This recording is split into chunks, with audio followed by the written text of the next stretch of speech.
Hey guys, it's Ronnie, and I'm a Kumoricon, and guess who I'm talking to? Can you guess? Come on. Phil Collins. No. I can feel it coming in the air tonight. Hold on. Oh Lord.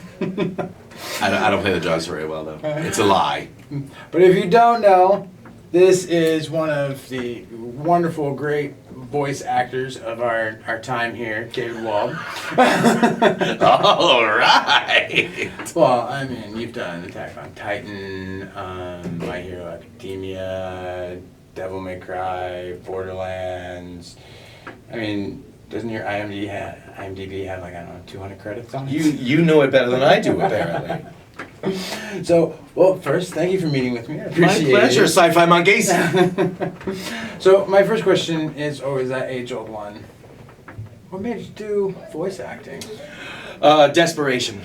No, I always wanted to do it. Ever since I was 5 years old and figured out that there was one guy doing the voice of Bugs and Daffy and Foghorn Leghorn and Sylvester and Tweety Bird. All one guy, Mel Blanc, the best who ever lived. And I knew that was the job I wanted. But it's hard to get that work. So I started acting in other forums. I did theater and on-camera stuff and spent a lot of years doing it. But it was actually while I was doing a play, and at this point I'd been acting for 20 years at least. And director John Swayze came and saw me in a play that I was doing in Houston. We talked. He was there to see a friend of his who happened to be in the play. And we met in the lobby afterward and talked, and he started bringing me in and playing, Dying Soldier 37B or whatever, several of those, until I sort of figured out how to take the craft that I already knew, acting, and learn how to shape it for a recording booth, which is a very different exercise. So it was John Swayze who brought me in from seeing a play. Nice. Indeed. So, had you done much theater? Oh yeah, theater like since I was 11. Oh really? Just obsessively. I mean, when you want to be an actor, theater is the quick fix, right? I mean, most towns have theater, whether it's professional or community theater or school or anything else. There's so much theater to be done in virtually any community you're living in. So if you want to learn to act and you want to tread the boards and get some skills under your belt, that's really the way to do it. Or, start working on college indie films or whatever. There's always a forum. Okay. Did you do just regular theater, or did you do musical theater also? Oh, musicals, yeah. I was a jazz major in school. Okay. So music is where my heart beats. Okay. Right? But yeah, a lot of musicals and Shakespeare was a great passion. It is a great passion of mine, but it was something I sought after quite avidly when I was working on stage. What's your favorite stage production? Oh man, everybody wants me to pick favorites. I can't pick favorites. Give me three. Give me all the Shakespeare. That you did. Give me all all Shakespeare. Yeah, got to do a production of Mackers, they call it. I guess we're not in a theater, so it's not bad luck to say Macbeth. And I got to play the guy, which was a surprise, but it was an extraordinary opportunity. And yeah, Shakespeare's really kind of where all my fondest memories of doing theater live. Would that be your same, probably, what's your favorite, stage to watch as a fan, not so much as an actor? Oh, man. Wow. No idea. No? I could not pick a favorite. I couldn't. I mean, I know that when I was in high school and Les Miserables was brand new, I was about as religiously devoted to that show as it's possible for anyone to be to anything. So... yeah, I'm waiting for the sequel, Les Raisonnables. Maybe let's talk instead of going to the war. Hey, we can do that. Let's try that. Everything. Okay. One day more, and if not, then perhaps another day. Les Raisonnables.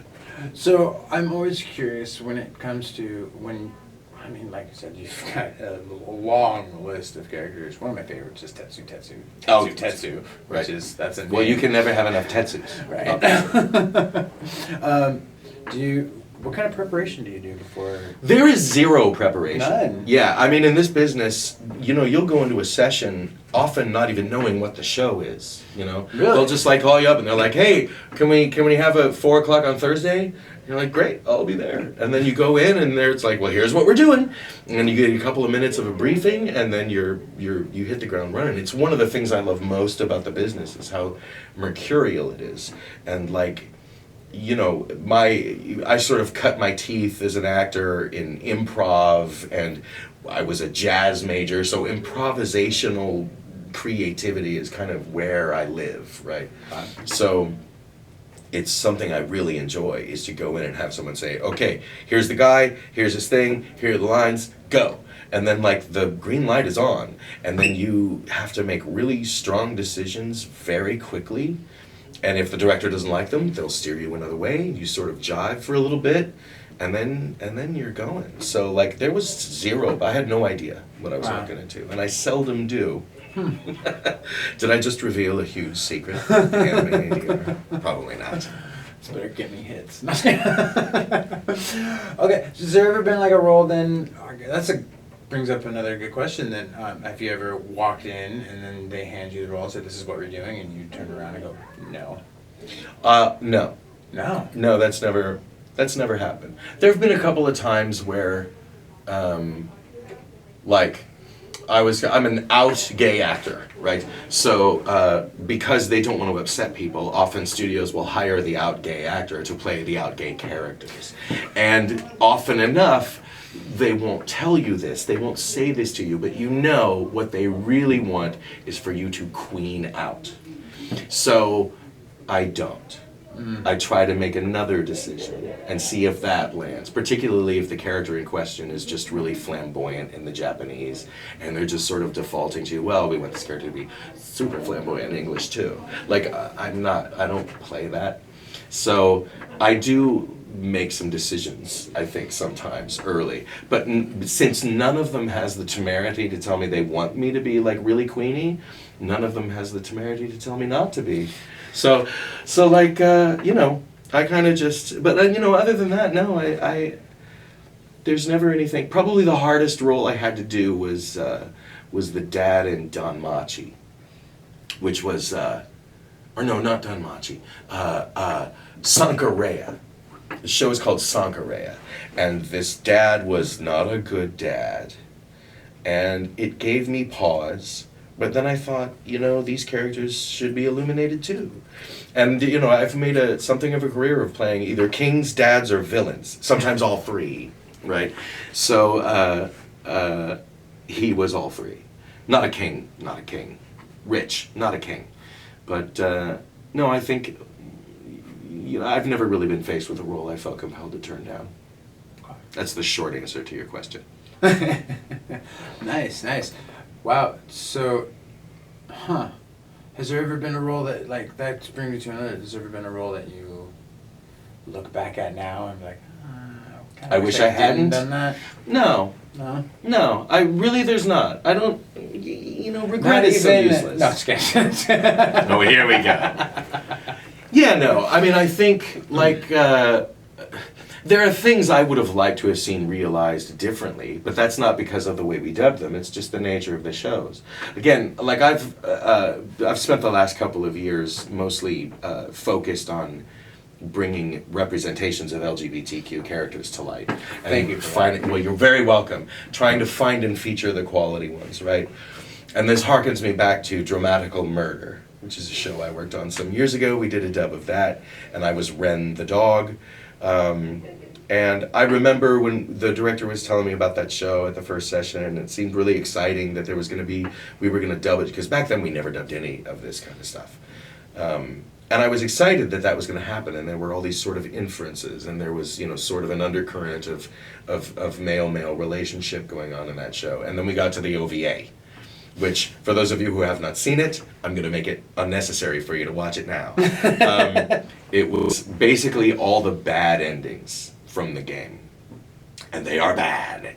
And I was like, that's where we're going to end this? I was just a little disappointed where the show itself ended up. So I kind of feel compelled nowadays, trying to find the positive material. I feel compelled to bring that up. But I had great judgment of that show. But then I was actually at a convention. Actually, I think it was this convention last year. And I was doing a panel on LGBTQ representation in anime. And there was a young man out there dressed like Alba, the main character from Dramatical Murder.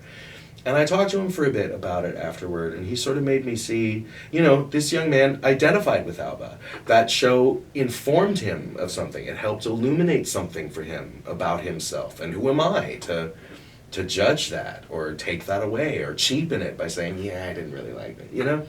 So no, I mean, I think, you know, in all the stories we tell in these kind of narratives, there's something there for someone to identify with. So I don't really have any regrets about that either. Okay. It's weird. This is one of those. I usually, as an interviewer, you're supposed to lead the interviewee, and it feels like, seriously, it's like he's leading me this time, because it's like I have a set of questions, and every time I ask one, then all of a sudden somehow he's leading me to my next question. Because I am very crafty. Which my next question is: has there ever been a time when you walk in and you know you get everything down, you dubbed everything, you put your voice down, and then you go and watch the show, and you're like, oh. That wasn't how I was expecting that to happen. It's actually quite frequent. That's what because we go in by ourselves, right? We're in there recording these things by ourselves, and it might be that all I ever see of that show is just what my character is doing in it. So quite often, you know, I'll be doing a role, and it's just like I have a couple of scenes with a couple of the actors, and I get to know them just from the dialogue we exchange, and then I'll watch some of the show, and I'll be like, is that what they're up to off screen? Oh my God, you know, like, so yeah, and it's actually, I find a really interesting way to act, is that all I really know is what my character is seeing, you know? I'm not informed of all the stuff that's happening and all the things the other characters are wrestling with outside of the scenes that I'm in, you know? It's like I know what my character knows, which can inform the performance, you know? Is there a role out there that you haven't played yet that you want to?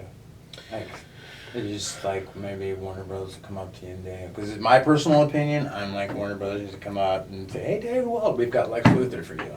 You know what I mean? Like, I'll play some Lex Luthor. I hear you in so many comic book cartoons and everything. I am a superhero fanatic, so I will take any of them. I'll tell you, yes. I mean, Batman's been done, Joker's been done, archetypal. I'd love Doctor Doom. Ooh. But I'll tell you the superhero that I want to do. I'm putting it out there right here, right now. Click like and subscribe. Midnighter. Oh. The Midnighter. Thank you. Yay. That's what I want to do. Yeah, and I love that DC is still trying to keep him going. I know that they have all the Wildstorm stuff. Yeah.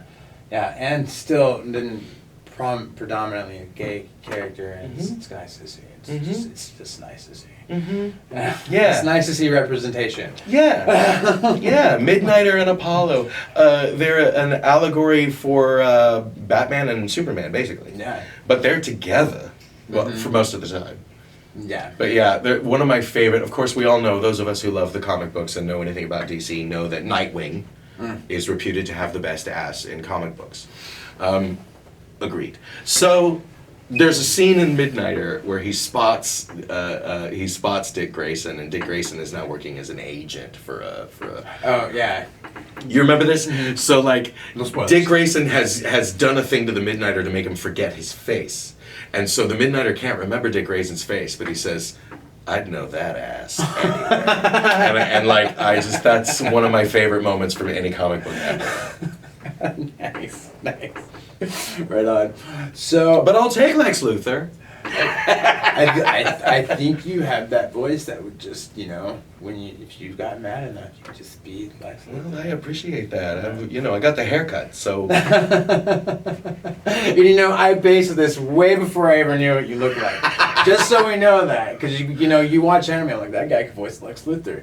I'm not looking at him, I'm looking at friggin' Tetsutetsu. My soul is bald. I have a bald soul. Well, it's kind of like the same reason when everyone kept saying, oh, Bryan Cranston should play Lex Luthor. And I was like, why? It's because he's bald right now? Sure, I mean, reason enough. So, one last question. Sure.